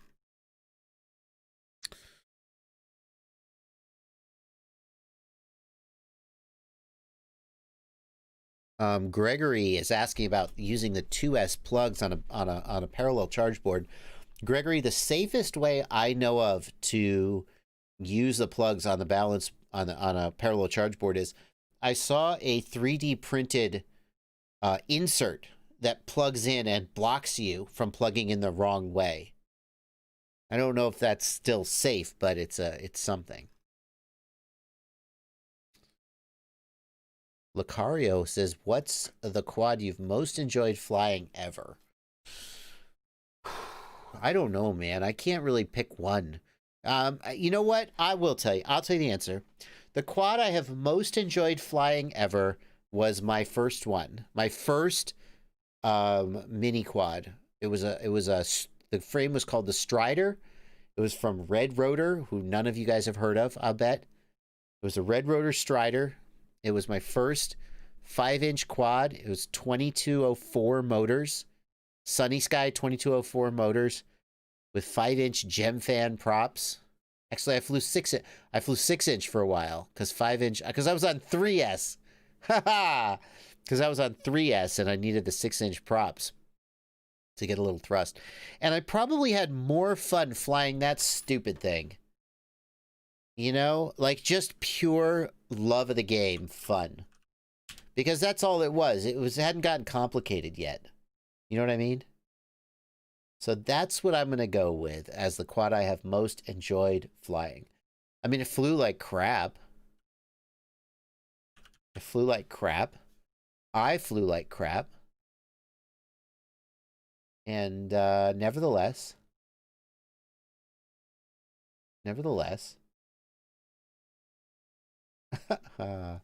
oh man. Oh man. It was fun. Oh boy. Oh, this was back in the day. Brett Bamford was one of the first founders of the Knoxville Multi GP club. He no longer, he doesn't, I don't know if he even flies anymore. He went on to bigger and better things. 2206 RCX motors. Ryan Harrell recommended those to me. Check out this racing. Ready? Well, here we go. Oh, King Kong 5040s. Oh my God, look how wide my turns are. Look how fast I'm going, guys. We're racing. We're racing, guys. Look how fast we're going. Oh, wow. Oh my God. It's so slow. Whee! Look how... Oh, it's Fast and Furious. Oh, yeah, I'm going to pass him. Oh, my gosh. It was so exciting.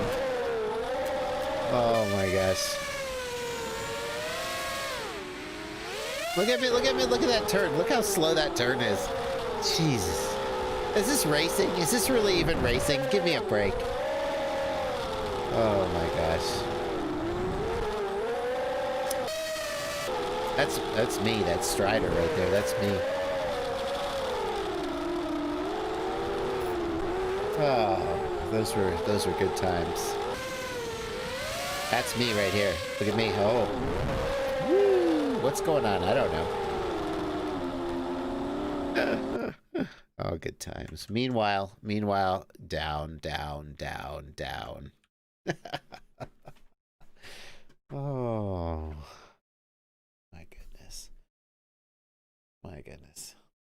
Anyway. Not a Naze 32, I don't think. Later Buck says that's some of the best racing you've ever shown. You shut up. That's not true. That's not true.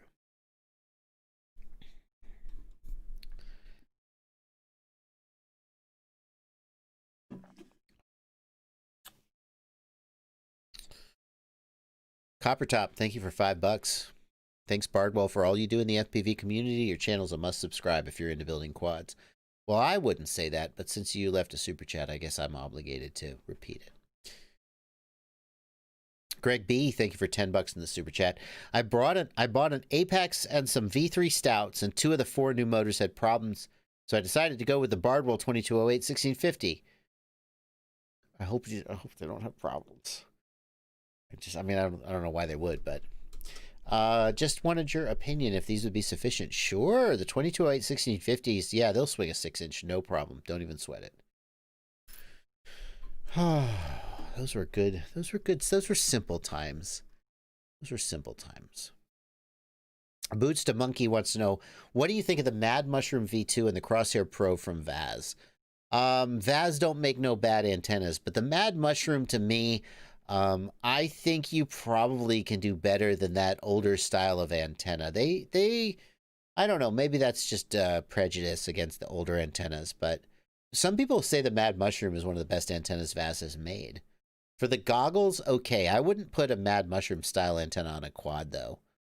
Like, let's remind ourselves. The Mad Mushroom is this old style, the UF... Oh, it's the V2 is different. I take it back. And maybe I would use this. I tend to like the antennas with the with like the more rigid sealed caps for the quads because they tend to be more durable. I guess I have to withhold judgment on this one. I mean, I'm sure it's a good antenna, but as far as durability goes, like if you look at the obviously the Lumineer Axie, right? It's just got this kind of single piece cap that's a little more durable. And I tend to prefer that style for quads because I think they last longer.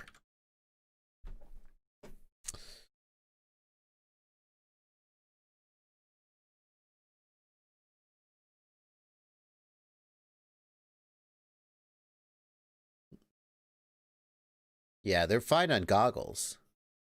Nick Sebring, I totally agree with you.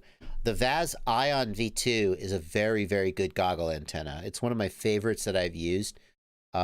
Just very good circularity, very good axial ratio. I wouldn't put a Vaz Ion on a quad because I don't feel like the durability is there. But that's just me. Doghouse FPV says, how long do you fly between crashes? You seem to say that most of your rigs are damaged, presumably in crashes.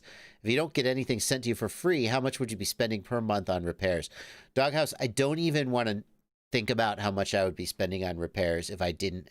I mean, first of all, I spend a lot on repairs. I do get stuff for free, but not as much as you think. People think that I just have an unlimited... The problem is, if I were to ask, almost anybody would send me what I wanted for free, but then I would owe them... And I don't want to put myself in that situation most of the time. So like the Stingy V2. I have flown the crap out of the Stingy V2 I love that frame. It's one of my favorite quads. I beat the shit out of it. And when the bottom plate broke, I was like, look, I have already given X-Hover so much sincere praise just by putting this in videos and flying the crap out of it. I went to X-Hover and I said, hey, man, I broke the bottom plate. Can you send me another bottom plate? I was like, I feel like we're even. But,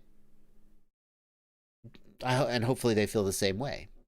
But I wouldn't want to put myself in a situation where they're sending me stuff and then I'm like, oh, now I kind of owe them. And now if I review their product, now it's got to get weird. So most of the time, I just buy my replacement stuff. Most of the time. Fortunately, I can call it a business expense and then, like, not pay taxes on it. So there you go. I don't know. How much do I spend? I break my rigs a lot. More now that I'm doing 3-packs a day. A lot of times it's just like a broken plate or a broken motor. I mean, I certainly... I could estimate that I go through hundreds of dollars a month in gear. I would estimate that. Some of it is that my job is to break things. So a lot of times when I fly, I just am like, send it. Sometimes if it's a quad I love, I'm like, no, I don't want to break it. But if you send me a quad to review and I'm not particularly attached to it, I'm just going to fly the shit out of it and hope I crash and see if it breaks. Then, whoops, there it goes. There goes the budget.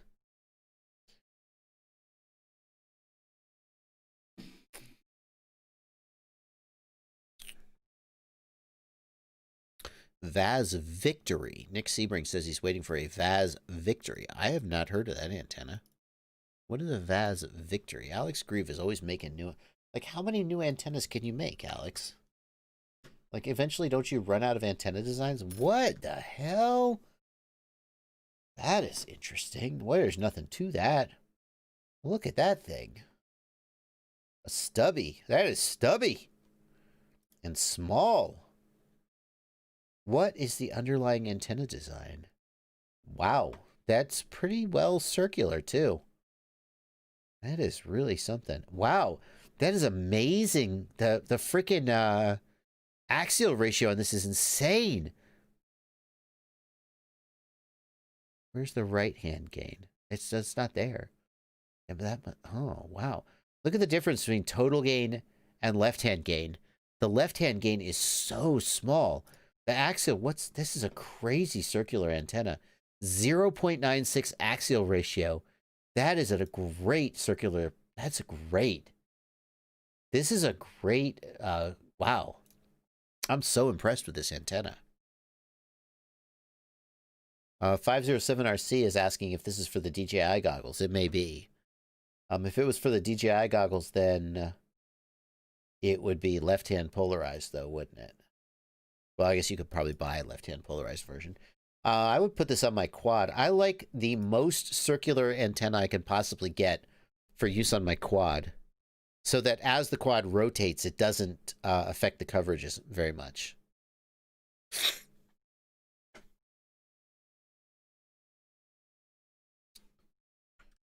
Yeah. Interesting. That's an interesting antenna.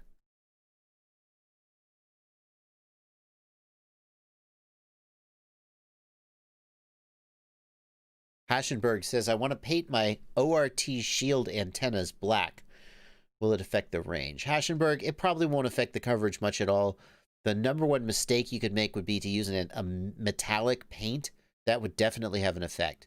But just adding a layer of like latex paint, I don't think it'll have any effect, any noticeable effect at all.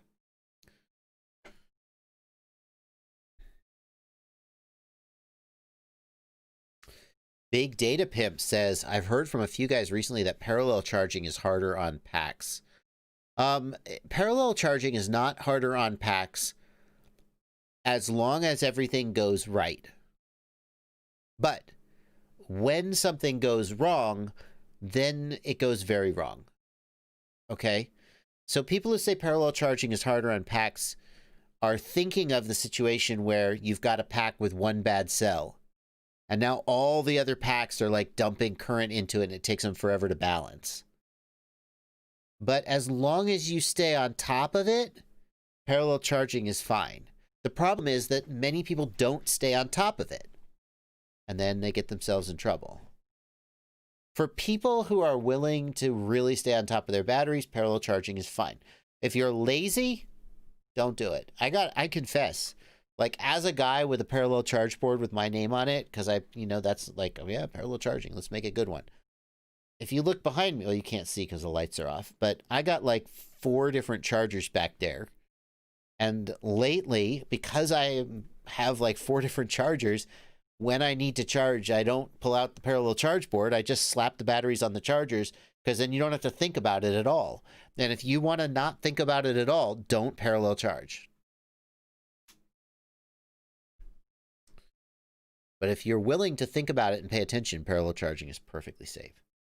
Eden Kenny, any recommendations for 5-inch props? I'm new to the hobby. I mean, it very, very much depends on your preferences. But for an all-round prop, I think the GemFan 51433 is a fair choice as like just an all-round place to start. Big Data Pimp, I'm not convinced it's easier. I see what you're getting at. Big Data Pimp, the thing is, if you're charging at 1C, 1C is 1C. So if you put all the packs on a parallel charge board and then you charge at a slower rate, then it's easier on the packs. But if you're charging at 1C, then 1C is 1C. I don't think it's easier.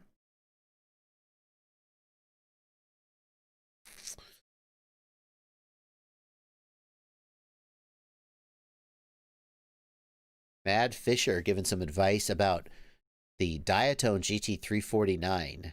Should you switch to an XT60? Don't think so. The XT30 is okay. Mad Fisher suggests the GemFan 3052 props as great props. Some people would find the 3052s to be a little bit higher pitch, but definitely going to perform.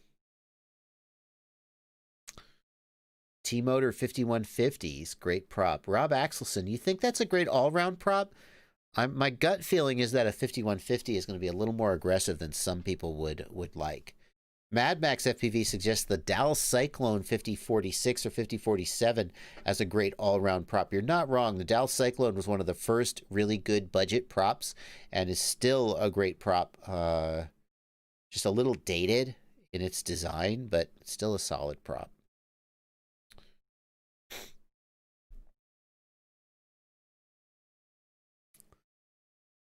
Yeah, Ciati agrees with me. 3052 props are brutal. Yeah, they rip, but they're very hard on the battery and the motors. T-Motor 3140s are a sweet spot, so Ciati would know. Ciati would know. HQ 5043. I mean, UAV Tech, you're not wrong. I feel like I like the GemFan Hurricane blade profile. HQ 5043 is an oldie but a goodie, but I think there's some more advanced. Even HQ makes some better props today than the 5043. The 5043 isn't a bad choice, though. Has Kebab convinced me to try the folding props yet? I don't know. Not yet. I haven't got any of the folding props.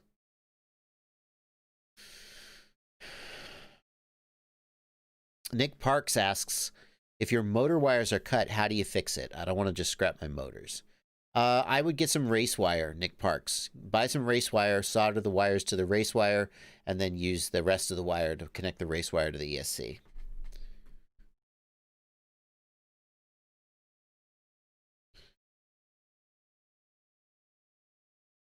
Cool Hands 21 says, any advice for prop pitch at high altitude? That's an interesting question. Cool Hands, when Stingy and Tommy, oh my God, went to Mexico City to meet up with Wara FPV, and they did that Parts Unflown Rotor Ride episode, they reported back that Mexico City's high altitude, and all those guys were running like 50-48 and 50-50 props. They were running higher pitch props because the lower air density meant that they needed more thrust. So when does it make a difference? I mean, I think the difference between, like, Knoxville's only like 1,000, 1,200 feet. I think at 5,000 feet or 6,500 feet, you're going to notice a difference compared to sea level. How much of a difference? That's tough to say. But I do think at 5,000 or 6,000 feet, it might be enough to change your prop pitch.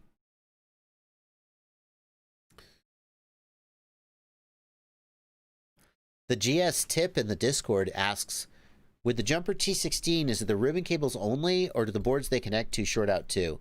I will tell you, GS tip, Jumper has announced that they will be sending upgraded ribbon cables to the customers. You have to email them and ask, but they'll be sending them for free.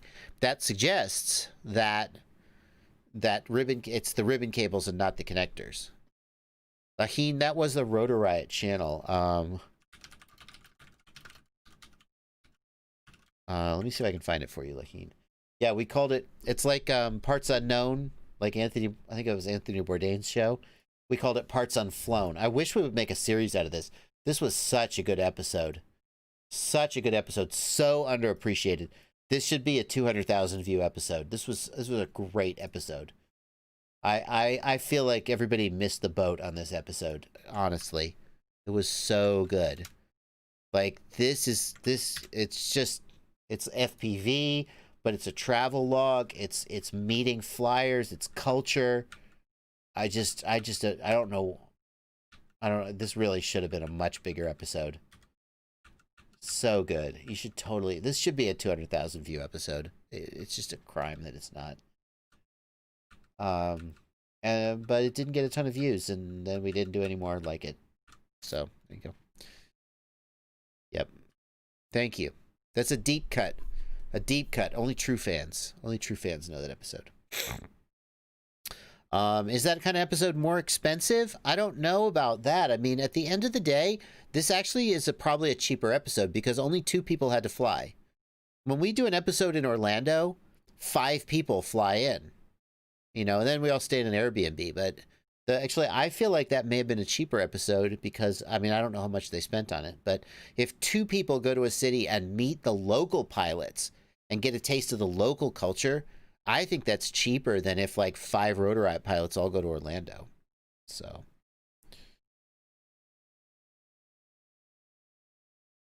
Mad Max says the thing I really loved about the Wara gang, that's the Wara GP, Wara's the pilot they've interviewed in Mexico. They all fly the same quad so they can give each other spares. That's actually really nice. I didn't know that.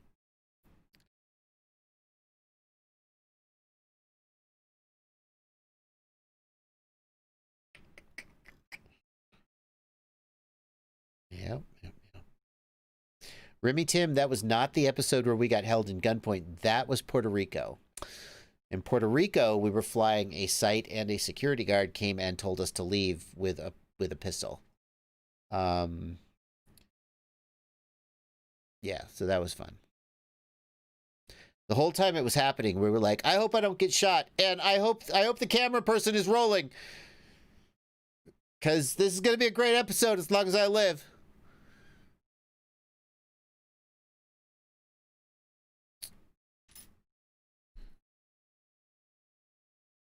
Yep.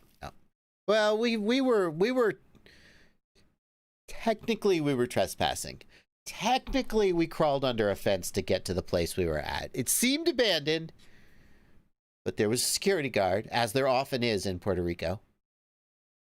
And I guess I see her point. There's like 5, 7, 9, 10 guys all standing around, and it's just her.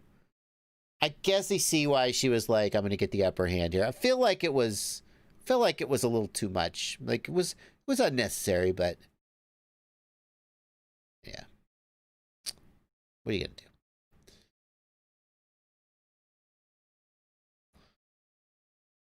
I didn't think that we were likely to actually get shot. I feel like she was just being careful. Anyway, nothing came of it.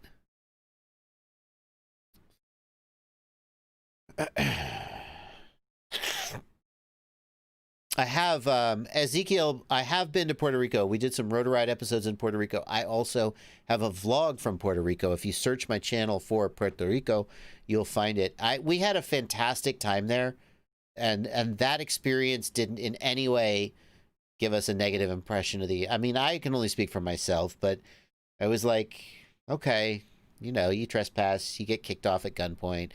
Life goes on.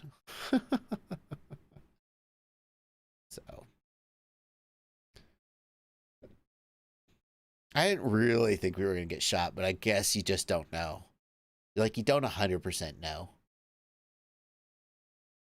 I was more worried about, like, getting my stuff confiscated. The first thing we did is we put all our shit back in our bags and tossed the bags over the fence. And then we were like, okay, now we're going to leave. It's like, we're not losing our quads. We're not losing our footage.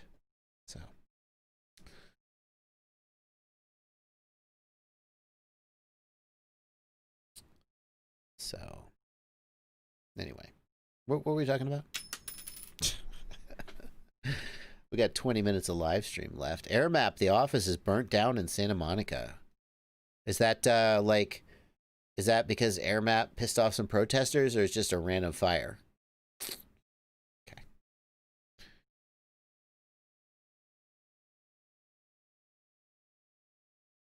Maybe some remote ID will hold back.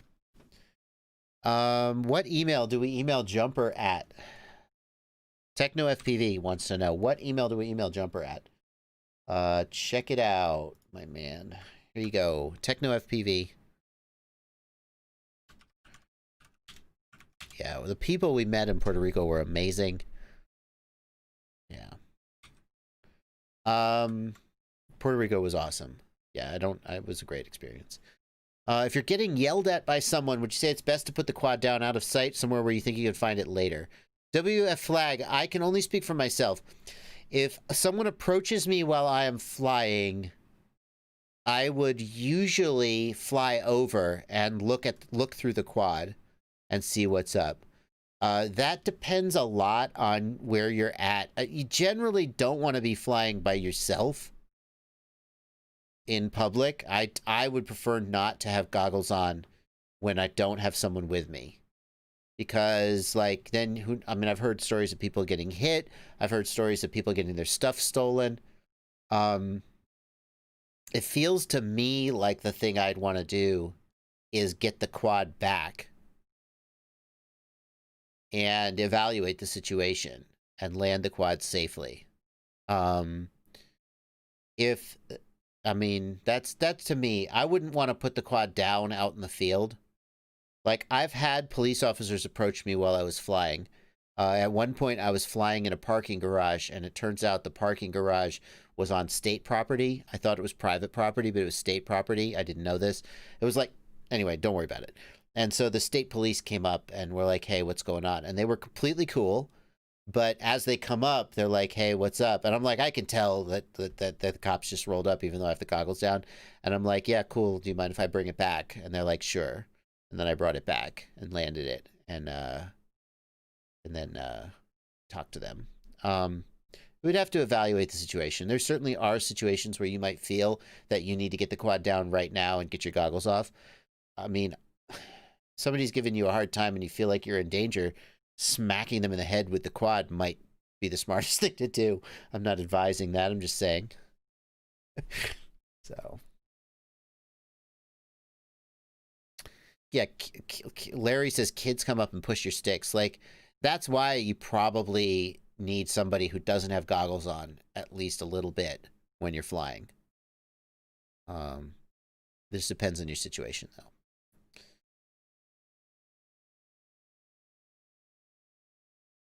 Cool Hands 21 says, what's the best setup to get my 11-year-old daughter into quads? Cool Hands, I'm going to give you a controversial answer that's going to piss off some of the people in the chat, but it's my answer and I'm sticking to it. Cool Hands, I have an 8-year-old, almost 9-year-old son, and I wouldn't say I've pushed him to get into quads, but I've given him the opportunity to be interested, and he's just never really gotten into it. And part of the reason is that he just doesn't... He wants to just be able to be good at it already. That's just how his personality is. He got the Emax Easy Pilot. The Emax Easy Pilot. It's like a Tiny Hawk, but cheaper, and it has a built-in barometer, so it does automatic altitude control. And I'm like, how good? It's got to be crappy, right? It actually works really well. He had so much fun flying that Easy Pilot because it made it possible for him to control the throttle, and it's in angle mode. So he could kind of fly it around, and he just flew pack after pack with that stupid thing. And nobody in FPV likes the easy pilot. They think it's dumb. But if you have somebody who is going to be who has the determination, the tenacity, and the skill to learn throttle management, then get him a Tiny Hawk. But if you have a kid who's just starting out and maybe is going to get frustrated by the crashing in the very beginning, I think the Emax Easy Pilot is an okay choice. It got my 9-year-old son flying when nothing else had. I got him an Acrobee, and he would just like fly it and crash it, and then be like, oh, this sucks. But the Easy Pilot, he was able to fly for long enough without crashing that he could actually kind of get into it.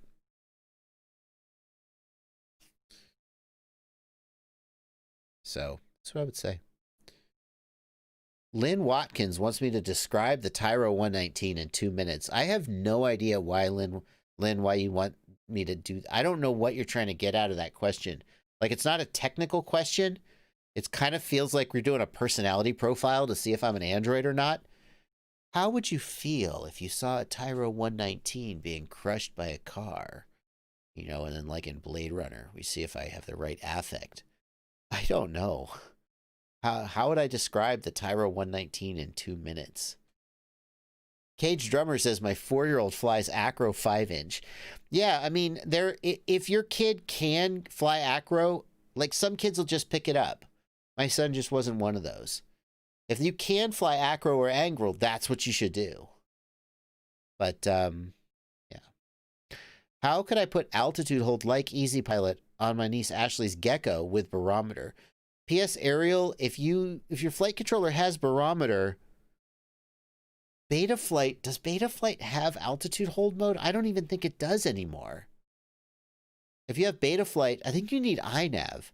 And even then, like, you're going to need to put foam over the barometer, and it's a pain in the butt to get altitude hold to work well. I'm shocked that Emax got it to work so well on this stupid little cheap toy thing. So, anyway. Yeah, I know there's kids out there, 5-year-old kids who fly Acro better than me. Obviously, they don't need the Easy Pilot. Anyway.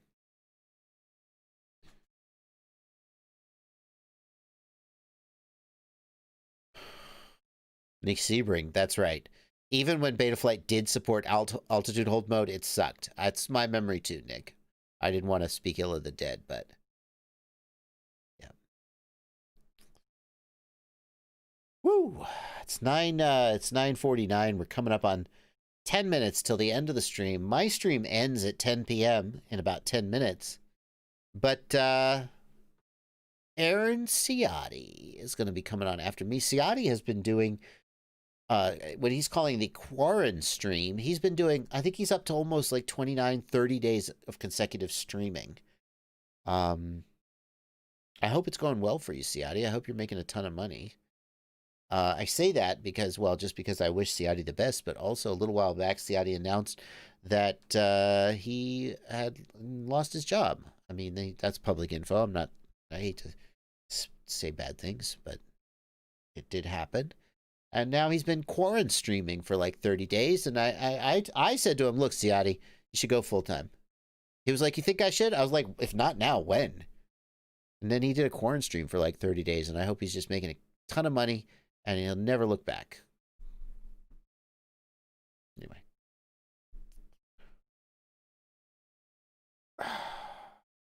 Potois FPV wants to know when I will receive the Shark Bite system. Whenever they send it to me, man, I don't know. Is there any way to change the size of the artificial horizon line in Betaflight OSD? Not as far as I know, Gary. Not as far as I know.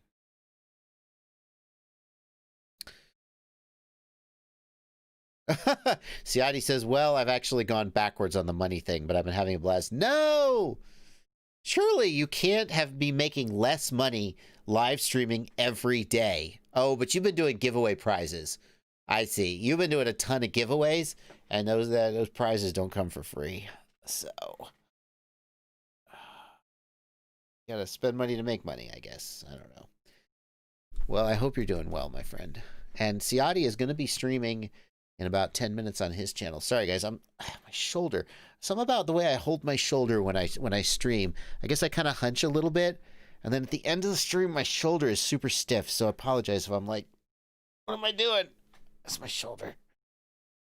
This live stream sponsored by foam mattresses. Oh, God. Lahin Ahmedov says 8K a month. Oh, truck driving. Ciati, you want to be a truck? I don't think Ciati wants to be a truck driver. Yeah. Oh, I see. Ciati says the giveaways haven't changed. People are just losing their jobs and dropping off of Patreon. Ouch. Well,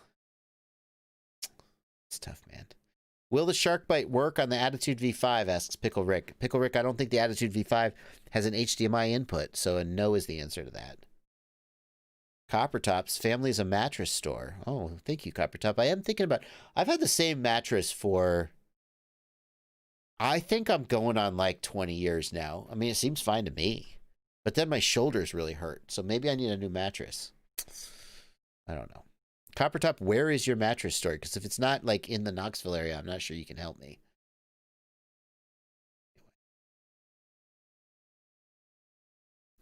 Jay Larson wants to know how the quad retrieval video is going. I haven't started it yet. I'm collecting quad retrieval methods. I think it's going to be a fun video, though. I'm really looking forward to it.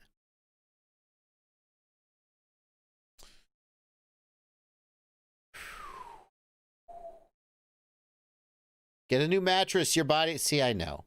It feels fine. My mattress is fine. It's just my shoulders hurt really bad from sleeping on them. But my mattress is fine. What are you talking about? 20 years is about right? Okay. Get a new mattress. All right. Shut the hell up. You guys sound like my wife. She says, you should get a new... I'm like, I can't put the baby carrier on because I think it's making my shoulders hurt. And she's like, maybe you should get a new mattress. I'm like, nah. Anyway. Ah, phooey, Ciati. Ciati's going to get a real job. Damn it. Oh, well. How well does YouTube pay? Asks David 3N.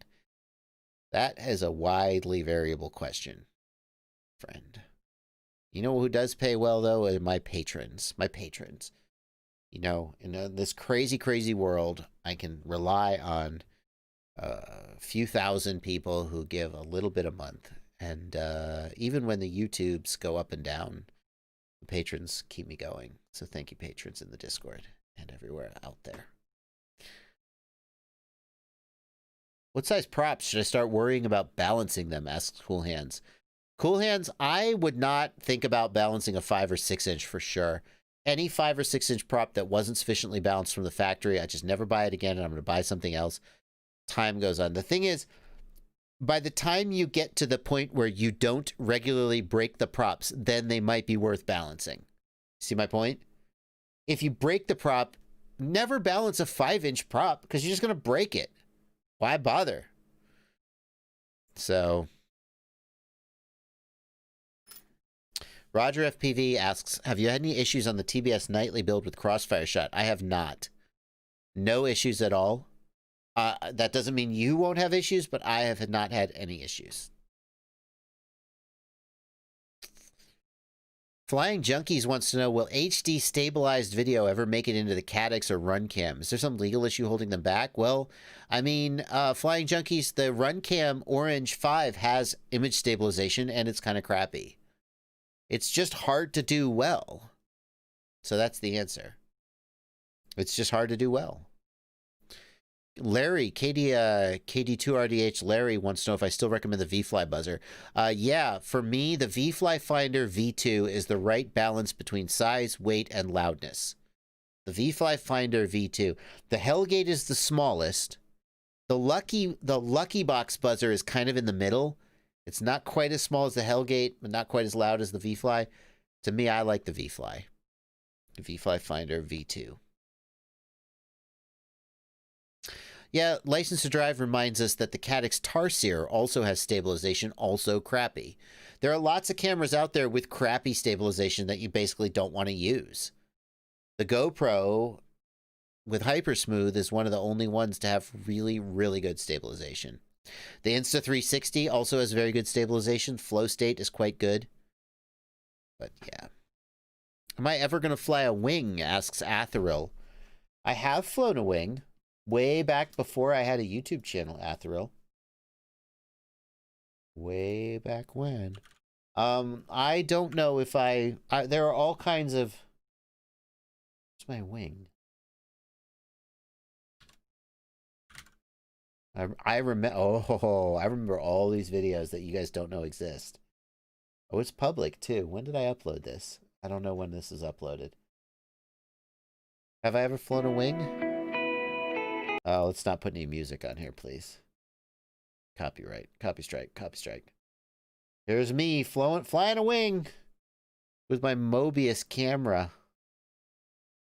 This is with head tracking. Down on the lower right, you can see the head tracker sort of looking into the... It's on a head tracking gimbal.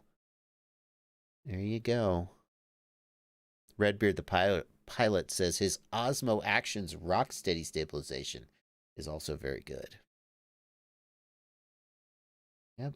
So should probably build a more recent wing, but I never really have time to do anything other than the thing I'm doing in this moment. I've always got more interesting things to do. Boy, wings sure do bounce around a lot, don't they? Anyway, there you go. JB flying a wing. 3 minutes to the end of the stream. Aaron Ciotti, where's that link to your live stream, dude? Where's that link to your live stream? You know he's going to post it. Aaron Ciotti's coming on his channel in just a few minutes, and I'm going to be out of here. Looking forward to